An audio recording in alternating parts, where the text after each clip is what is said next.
Hello and Assalamu alaikum grade 6 students. Welcome again to your online classes of science, lesson number 2.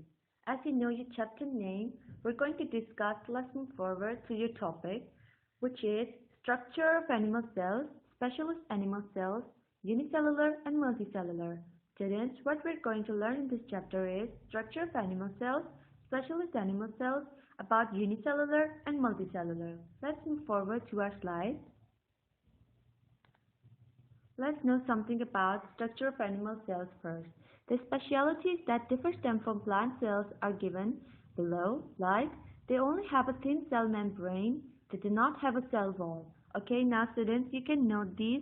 As you can see, they do not have a cell wall and they have a very thin cell membrane. They do not have chloroplast. As I discussed in the previous video, I hope you remember that they do not need chloroplast, they do not have a chloroplast. Chloroplast means containing the green pigment chlorophyll or a large permanent vacuole. What was the vacuole? It was which takes more space inside the cell. It was a bag-like structure containing cell sap, a solution of sugars and salt.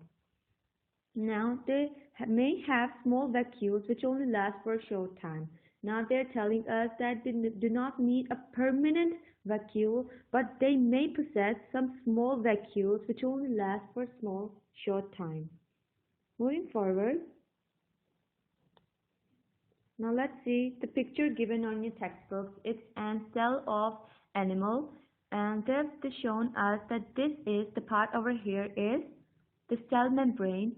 This is a vacuole, the bag-like structure. Now this is the cytoplasm, the jelly-like structure, and this is the nucleus which is controlling all of the function going inside the cell.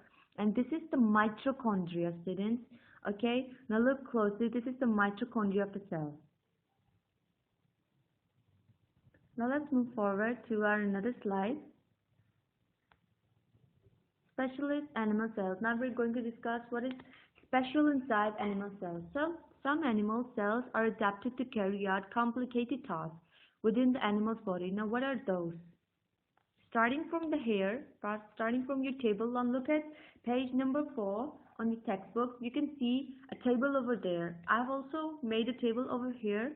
Now they have shown us these are the red blood cells, and what did they do? Their job over here. Now this is the type of cell we're going to discuss, their job or function, and what do they do? What do they adapt? Now these are the red blood cells. They carry oxygen around the body in the blood. Okay, now they're telling us over here that these red blood cells are present inside the blood and they carry oxygen inside the body. Now, for a fact, students, you can remember that whenever you press a finger or a hand tightly for a while, for about 30 seconds, or even for a minute, you can see the difference. You can see that your finger or your hand starts turning blue because it loses the blood inside over there. It loses the oxygen in it. Okay, the blood is not moving around your hand or your finger. It is not reaching over there, so it means the oxygen is not being carried in that part of the body. Now what is the adaptation of the red blood cells? It has no nucleus. As you can see, it has no nucleus. It is biconcave shape. Biconcave shape means it is a little slightly bent inside over here, and as same on the other part. It's like there's also candy just like red blood cells. It was a butterscotch candy. If you remember that, you can see it is same as red blood cells shaped. It gives the largest surface area for absorbing oxygen. As I've just mentioned, that if you do press your hands together tightly or just close your hands tightly for about 30 seconds or a minute, it will lose blood. So that is the function that it does, that it covers the largest surface area for absorbing oxygen. It contains hemoglobin which combines with the blood. Okay, students, now you have to keep these points in your mind. Let's move forward to nerve cells. This is the nerve cell diagram I have made. Now you can see, first let me explain it. This is the joint muscles. Okay, these red things over here are the joint muscles.